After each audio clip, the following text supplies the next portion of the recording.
Hello friends, आज हम पढ़ेंगे यूनिट 4 जिसका नाम है सोसाइटी लॉ एंड एथिक्स। इसमें हम कुछ टर्म्स पढ़ेंगे जिसमें फर्स्ट टर्म है डिजिटल फुटप्रिंट। डिजिटल फुटप्रिंट की अगर हम डेफिनेशन देखें तो it is a trail of data that a user create while using the internet. Internet use करते वक्त जो यूजर है जो भी एक्टिविटी इंटरनेट पे करता है तो उसका एक रिकॉर्ड मेंटेन हो जाता है आपके कंप्यूटर पे, ब्राउजर पे, तो उसको हम डिजिटल फुटप्रिंट कहते हैं।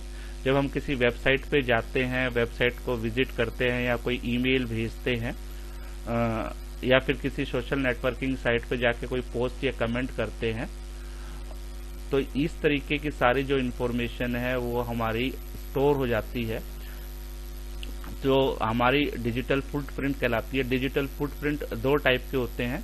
एक होता है पैसिव डिजिटल फुटप्रिंट। पैसिव जो फुटप्रिंट होता है उसमें यूजर की जानकारी के बिना ही उसकी जो इन्फॉर्मेशन है वो इकट्ठी की जाती है। जैसे कि हमारा ब्राउजर है वो हमारे जितनी भी कंप्यूटर पे इंटरनेट यूज करते वक्त जो हम एक्टिविटी करते हैं उनका एक रिकॉर्ड बना लेता है और उसको सेव कर लेता है। उसके दो मोटिव होते हैं। पहला मोटिव ये भी होता है कि जो हम चीज यूज कर रहे हैं अगर हमें उसको दोबारा से यूज करना पड़े तो वो हमारे लिए इजीली अवेलेबल हो जाए, जल्दी ओपन हो जाए और हम उसको दोबारा से भी यूज कर सके।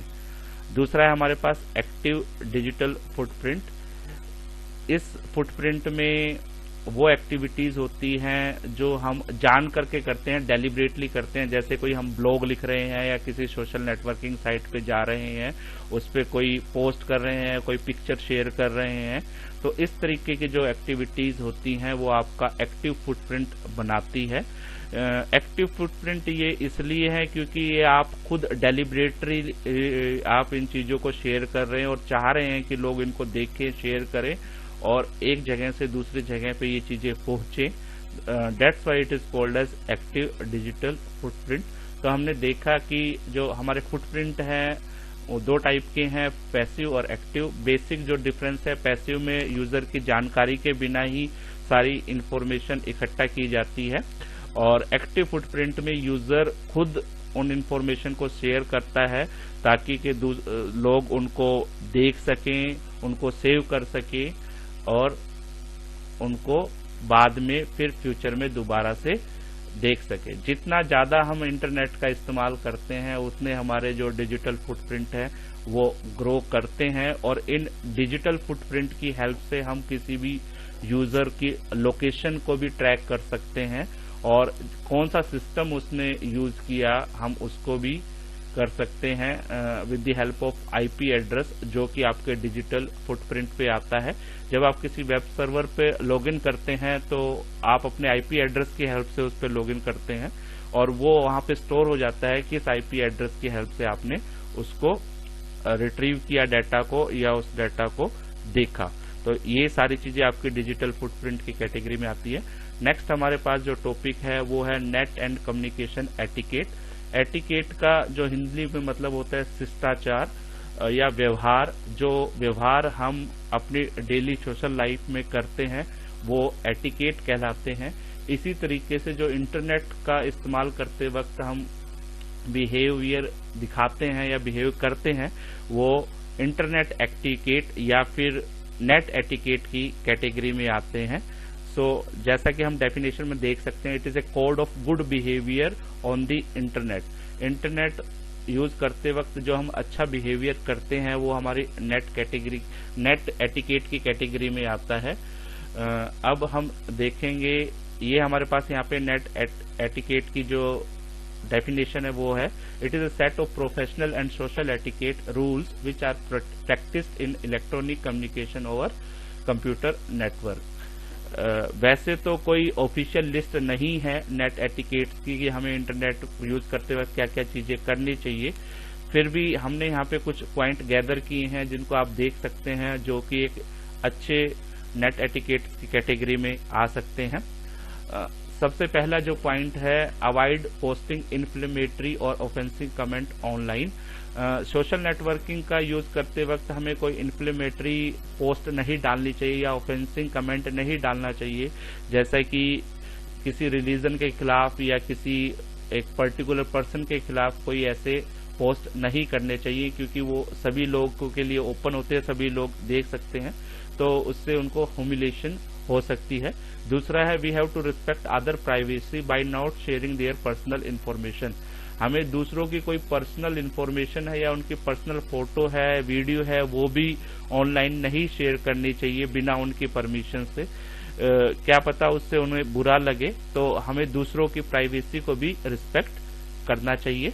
नेक्स्ट है, नेवर स्पैम अदर्स। स्पैम का मतलब होता है ऐसी अनसोलिसिटेड ईमेल जो काफी हैवी होती है, जिसके अंदर लार्ज अमाउंट का डाटा होता है।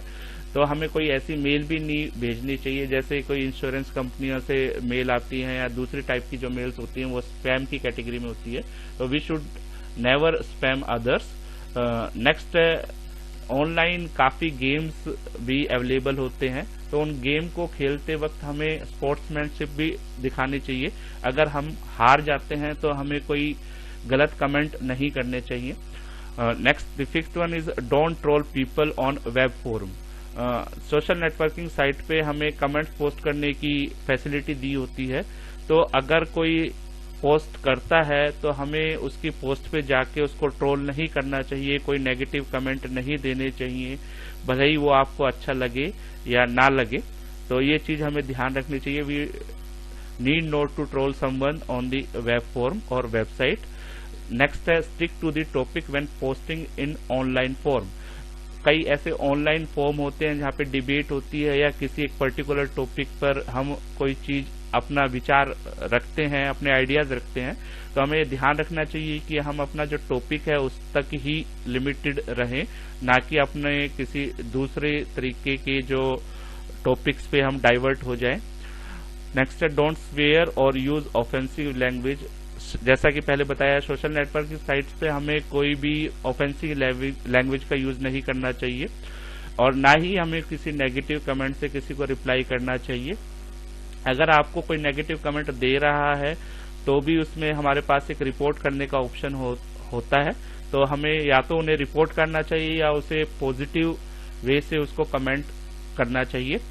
नेट पे काफी ऐसे लोग भी होते हैं जो नए नए नेट पे आ रहे होते हैं, तो उन्हें किसी चीज की अगर हेल्प चाहिए और आपको वो चीज आती है तो प्लीज आप उनको हेल्प ऑफर करें, और अगर कोई आपको हेल्प दे रहा है तो उस केस में आप उनका थैंक्स जरूर करें। तो ये कुछ हमारे पास रूल्स थे या फिर हम कह सकते हैं नेट एटिकेट्स थे जो हमें फॉलो करने चाहिए जब हम इंटरनेट पे काम कर रहे हों।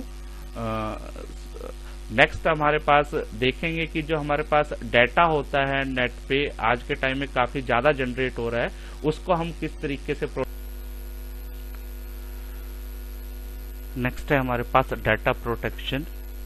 आज का टाइम हम इंटरनेट का भी टाइम कहते हैं, जिसमें हमारे पास काफी लोग इंटरनेट का यूज करते हैं और ज्यादा इंटरनेट का यूज करने से हमारे पास काफी ज्यादा डाटा जनरेट भी हो रहा है। अब बात आती है हम किस तरीके से इस डाटा को सिक्योर करके रख सकते हैं, क्योंकि इस डाटा में सभी के प्राइवेट, प्रोफेशनल और पब्लिक लाइफ से रिलेटेड काफी इंफॉर्मेशन स्टोर होती है। तो जो डाटा प्रोटेक्शन है वो इसी चीज को डील करता है ताकि हम अपने डाटा को प्रोटेक्ट करके रख सके। सबसे पहले हम इसकी डेफिनेशन देखते हैं। Data protection refers to the practices और द सेफगार्ड्स और the binding rule which are put in place to protect our personal information and ensure that you remain in control of it। तो data protection की help से हम ये ensure करते हैं कि हमारा डाटा सेफ रहे, उसका मिसयूज ना हो, जिसको हम शेयर करने के लिए उसको परमिशन दे वही लोग उसको शेयर कर सके, उसको एक्सेस कर सके या उसको चेंज कर सके।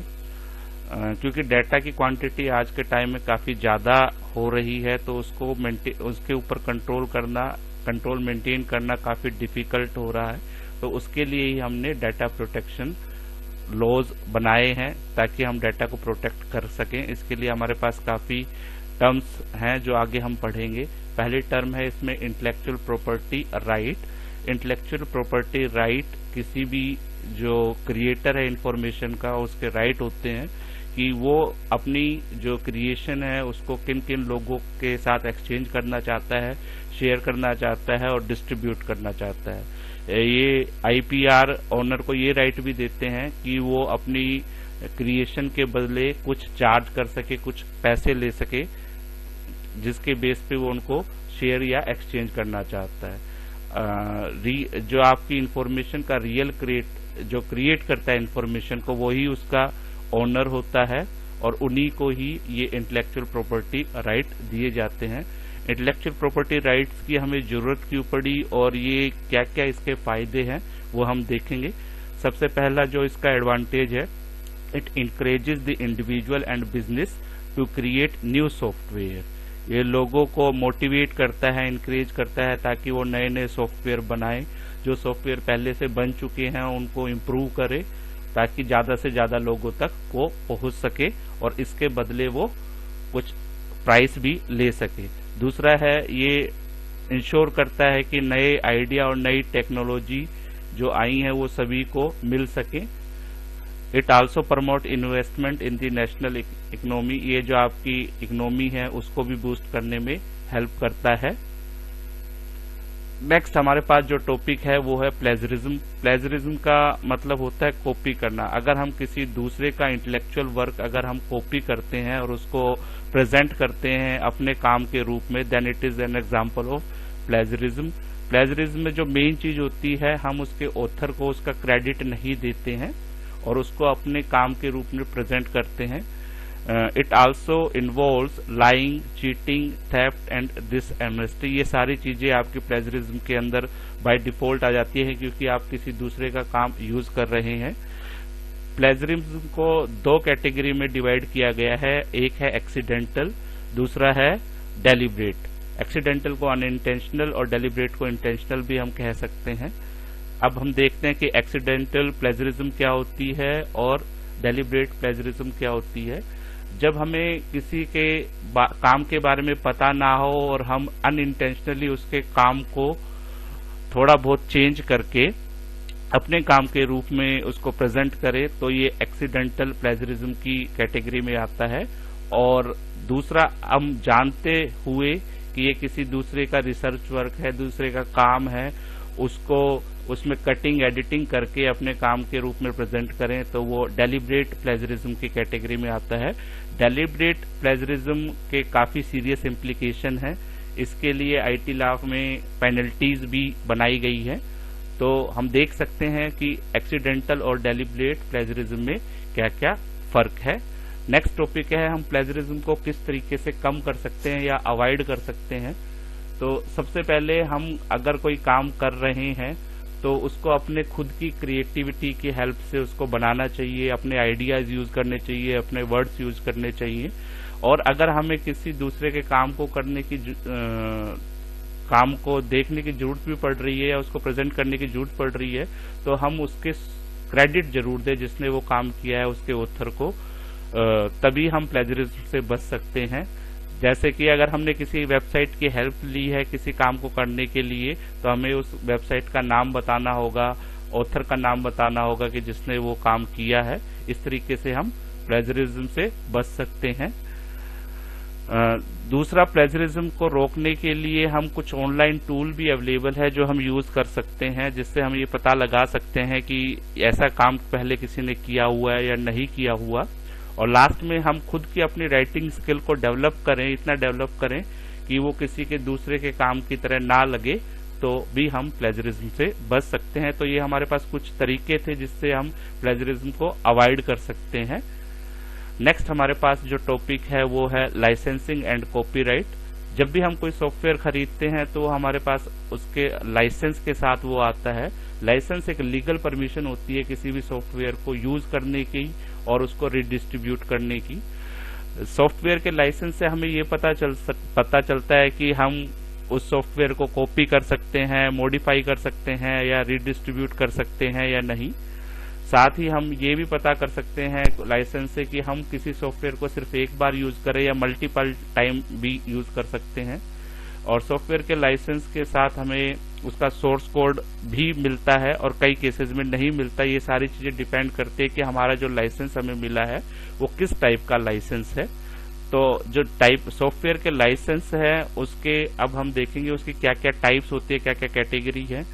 हमने यहाँ पे 4 जो सॉफ्टवेयर के टाइप्स हैं वहां पे लिए हैं। पहला जो टाइप है उसका है पब्लिक डोमेन, दूसरा जो टाइप है वो है परमिसिव लाइसेंसिंग, तीसरा है कॉपी लेफ्ट और चौथा है हमारे पास प्रोप्राइटरी लाइसेंसिंग। तो depending upon the restriction which are imposed in a licence these categories are created. सबसे कम रिस्ट्रिक्टिव जो होता है हमारे पास वो होता है पब्लिक डोमेन लाइसेंसेस, और या फिर दूसरे वर्ड में हम कह सकते हैं कि ये सबसे ज्यादा परमिसिव टाइप का लाइसेंस है। इसमें हमें सभी काम को करने की परमिशन होती है। हम कॉपी भी कर सकते हैं, हम मॉडिफाई भी कर सकते हैं, हम रीडिस्ट्रीब्यूट भी कर सकते हैं बिना किसी रिस्ट्रिक्शन के। तो पब्लिक डोमेन जो हमारे पास लाइसेंस है वो सबसे ज्यादा परमिसिव टाइप का होता है। दूसरा हमारे पास आता है परमिसिव लाइसेंस। ये पब्लिक डोमेन जो लाइसेंस होते हैं उससे थोड़ा कम जो हमें फ्रीडम देता है और इसमें रिस्ट्रिक्शन लगी होती है as compare to public domain. जैसे ये हमें कॉपी करने की परमिशन देता है, मॉडिफाई करने की परमिशन देता है, मर्ज करने की परमिशन देता है, पब्लिश करने की परमिशन देता है, काफी हमें परमिशन देता है, डिस्ट्रीब्यूशन करने की भी परमिशन देता है। पर इसमें एक हमारे पास रिस्ट्रिक्शन है कि हम सोर्स कोड नहीं देते हैं और सोर्स कोड को मॉडिफाई कर। अब आते हैं हम हमारे next topic copyleft licence पे। कॉपी लेफ्ट लाइसेंस को समझने के लिए हमें सबसे पहले कॉपीराइट को समझना पड़ेगा। कॉपीराइट हम जो किसी भी ओरिजिनल वर्क का क्रिएटर है उसको देते हैं, जो कि ये डिक्टेट करता है कि कोई भी ओरिजिनल वर्क को कौन कौन कॉपी कर सकता है, कौन नहीं कॉपी कर सकता, कौन उसको मॉडिफाई कर सकता है और कौन उसको दूसरों को डिस्ट्रीब्यूट कर सकता है। और अगर इन परमिशन में अगर हम कोई वायलेशन करते हैं तो इसको इन्फ्रिंजमेंट बोलते हैं। और इन्फ्रिंजमेंट के लिए जो हमारे पास आईटी लॉ है उसके अंदर पेनल्टी भी दी गई है। तो कॉपीराइट का जो मेन आइडिया है वो उसको क्रिएटर को ये डिसाइड करने में हेल्प करता है कि वो अपने काम को किस किस को यूज करने की परमिशन देता है, किन किन के साथ वो शेयर करना चाहता है, वो सारी चीजें कॉपीराइट में हो सकती है। ऐसे ही कॉपी लेफ्ट लाइसेंस भी कॉपीराइट के लीगल स्ट्रक्चर में ही आता है। कॉपी लेफ्ट लाइसेंस का मोटिव कॉपीराइट को अबोलिश करना नहीं है, बट जो इसका मेन मोटिव है वो यूजर्स के लिए फ्रीडम को रिस्टोर करना है। कॉपी लेफ्ट में हमें ये राइट मिलता है कि हम किसी भी सॉफ्टवेयर को फ्रीली यूज कर सकें, कॉपी कर सकें, मॉडिफाई कर सकें, दूसरों को डिस्ट्रीब्यूट कर सकें जिसको भी हम चाहें। बट इसमें एक जो क्रूशियल क्लॉज होता है वो ये होता है कि all derivative work must be offer in the same freedom to the user. इस चीज को समझने के लिए हम एक एग्जांपल की हेल्प लेंगे। Suppose a photographer releases a copyleft photo of anyone to use. मान लीजिए कोई फोटोग्राफर है वो किसी दूसरे की फोटो को यूज कर रहा है, कॉपी लेफ्ट लाइसेंस की कारण से उसको ये परमिशन मिली हुई है, तो वो उस फोटो को डाउनलोड कर सकता है, उसको मॉडिफाई कर सकता है और उसको डिस्ट्रीब्यूट भी कर सकता है जिसको वो चाहे। पर जो एक चीज उसको याद रखती है कि अगर कॉपी लेफ्ट लाइसेंस की हेल्प से वो ये सारे काम कर सकता है, तो जो वो काम करेगा, जैसे उसने पिक्चर को चेंज किया, तो उसको भी दूसरे लोगों को ये परमिशन देनी पड़ेगी या उन लोगों को परमिट करना पड़ेगा कि जो उसके द्वारा किया गया काम है वो भी उसको मॉडिफाई कर सके दूसरे लोग भी, और दूसरे लोग भी उसको डिस्ट्रीब्यूट कर सके। यही मेन जो कॉपी लेफ्ट लाइसेंस है उसका क्लोज है, that all derivative work must offer the same freedom to user. मतलब जो फ्रीडम आपको कॉपी लेफ्ट लाइसेंस के कारण से मिली है वो फ्रीडम आपको दूसरे लोगों को भी देनी पड़ेगी जब आप उस कॉपी लेफ्ट लाइसेंस का यूज करके कोई काम करेंगे।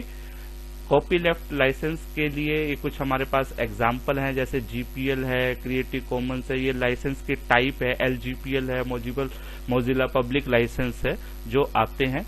नेक्स्ट है हमारे पास प्रोप्राइटरी लाइसेंस, ये सबसे ज्यादा रिस्ट्रिक्टिव टाइप के जो लाइसेंस है हमारे पास होते हैं, और अब दूसरे वर्ड में हम कह सकते हैं कि ये exclusive right in the software are retained with the owner. ये जो लाइसेंस है ये किसी भी ओनर को सबसे ज्यादा रिस्ट्रिक्शन प्रोवाइड करने का लाइसेंस देते हैं। दी reserve all the freedom and the right to use and distribute these proprietary software। इस कैटेगरी में कौन कौन से सॉफ्टवेयर आते हैं, जैसे माइक्रोसॉफ्ट का जो ऑफिस है उसका जो सॉफ्टवेयर आता है वो प्रोप्राइटरी लाइसेंस के कैटेगरी में आता है। जितनी भी बड़ी बड़ी कंपनियां हैं जो अपने सॉफ्टवेयर बनाती हैं और दूसरे लोगों को उनको यूज करने के लिए परमिशन नहीं देती है, तो वो प्रोप्राइटरी लाइसेंस की कैटेगरी में ही आते हैं। तो अभी तक हमने पढ़े कि लाइसेंस कितने टाइप के होते हैं और वो किस तरीके से हमें काम करते हैं, हमारे लिए क्या क्या हमें रिस्ट्रिक्शन प्रोवाइड करते हैं और क्या क्या हमें परमिशन प्रोवाइड करते हैं, ये अभी तक पढ़ा। नेक्स्ट आते हैं हम, जो हमारे पास सॉफ्टवेयर की टाइप है free and open source software. सबसे पहले हम पढ़ेंगे free software. Free software is a matter of liberty not price. Free software का मतलब प्राइस से नहीं है कि वो फ्री होंगे, बट इसका जो मेन रिलेशन है वो है लिबर्टी से, कि हमें क्या क्या लिबर्टी है उन सॉफ्टवेयर के साथ करने की, वो आपकी फ्री सॉफ्टवेयर में आते हैं। यहाँ पे हम फ्री सॉफ्टवेयर को डिफाइन करने के लिए 4 टाइप की जो फ्रीडम दी गई है। फर्स्ट फ्रीडम है हमारे पास freedom to run the program. Second है freedom to study how the program works and adapt it to your need. तीसरी हमारे पास फ्रीडम है freedom to redistribute the copy. और चौथी हमारे पास फ्रीडम है to improve the program and release your improvement to the public. तो जिस सॉफ्टवेयर के अंदर ये चारों टाइप की फ्रीडम होती है उसी को ही हम फ्री सॉफ्टवेयर की कैटेगरी में ला सकते हैं। फ्री का मतलब प्राइस से बिल्कुल नहीं है। ए सॉफ्टवेयर और ए programme which have all these type of freedom are in the category of free software। next हम देखते हैं ओपन सोर्स सॉफ्टवेयर क्या होते हैं। ओपन सोर्स सॉफ्टवेयर वो सॉफ्टवेयर होते हैं जिनके साथ उनका सोर्स कोड पब्लिकली अवेलेबल होता है अंडर GPL। ये जो आपके ओपन सोर्स सॉफ्टवेयर होते हैं ये हमें उनको स्टडी करने का राइट देते हैं, उनको मॉडिफाई करने का राइट देते हैं, उन सॉफ्टवेयर को डिस्ट्रीब्यूट करने का राइट देते हैं, and they emphasise more on security, cost saving and transparency. तो जो ओपन सोर्स सॉफ्टवेयर के लिए मेन जो हमारे पास क्लोज है ये हमें सभी तरीके के राइट्स देता है जैसा कि हमने यहाँ पे देखा, बट इसमें जो मेन पार्ट है वो है कि जो उनका सोर्स कोड होता है वो पब्लिकली अवेलेबल होता है और वो ही ओपन सोर्स सॉफ्टवेयर कहलाते हैं। नेक्स्ट है हमारे पास फोस, जिसकी फुल फॉर्म है free and open source software. ऐसे सॉफ्टवेयर जो फ्री भी हो और ओपन सोर्स भी हो वो आपके लिए हमारे लिए फोस कहलाते हैं। FOSS allows using, copying and studying and modifying the software and their source code are also openly shared. तो जो इस टाइप के जो आपके सॉफ्टवेयर होते हैं वो फोस की कैटेगरी में आते हैं, जो फ्री सॉफ्टवेयर भी हो और ओपन सोर्स सॉफ्टवेयर भी हो। तो हमने पढ़ा कि फ्री सॉफ्टवेयर क्या है, ओपन सोर्स सॉफ्टवेयर क्या है। नेक्स्ट जो हमारे पास अब टॉपिक है वो आता है कॉपीराइट। कॉपीराइट का हमने पहले भी डेफिनेशन पढ़ी है। कॉपीराइट एक तरीके की प्रोटेक्शन है जो हम किसी भी ओरिजिनल वर्क के क्रिएटर को देते हैं। This is given in the field of literature, dramatics, music, software, art etcetera. तो ये जो हम प्रोटेक्शन देते हैं ये लिटरेचर की फील्ड में, ड्रामेटिक की फील्ड में, म्यूजिक और सॉफ्टवेयर की फील्ड में देते हैं ताकि लोग जो अपना ओरिजिनल क्रिएटिव वर्क है उसको बचा के रख सकें, उसको कोई मिसयूज ना करे, और अगर वो परमिशन दे तो दूसरे लोगों तक डिस्ट्रीब्यूट कर सकते हैं, बट वो अगर चाहें तो उनके बदले में चार्ज भी कर सकते हैं। आगे हम डेफिनेशन देखते हैं। Software copyright is used by software developer and proprietary software company to prevent unauthorised. ये जो मेन इसका कारण है, ताकि अनऑथोराइज्ड यूजर उनके सॉफ्टवेयर को कॉपी ना कर सके। तो ये हमारे कॉपीराइट का मेन मोटिव होता है। कॉपीराइट किसी भी सॉफ्टवेयर को कॉपी ना करने के लिए प्रोविजन प्रोवाइड करता है और बिना कंपनी की परमिशन के कोई भी यूजर उसको यूज ना कर सके। When you hold the copyright of a software, you can make copy of it। मतलब अगर आपके पास किसी भी सॉफ्टवेयर का कॉपीराइट है तो आप उसकी कॉपी बना सकते हैं, उसको डिस्ट्रीब्यूट कर सकते हैं और उसको मॉडिफाई भी कर सकते हैं। जैसा कि हमने पिछले स्लाइड में भी देखा था कि कॉपीराइट जो है वो किसी भी ओरिजिनल वर्क के ऑथर को या क्रिएटर को ये फैसिलिटी प्रोवाइड करता है ताकि वो चूज कर सके कि किसके साथ वो अपनी इंफॉर्मेशन को या सॉफ्टवेयर को शेयर करना चाहता है, डिस्ट्रीब्यूट करना चाहता है, और अगर वो चाहे तो वो उसके बदले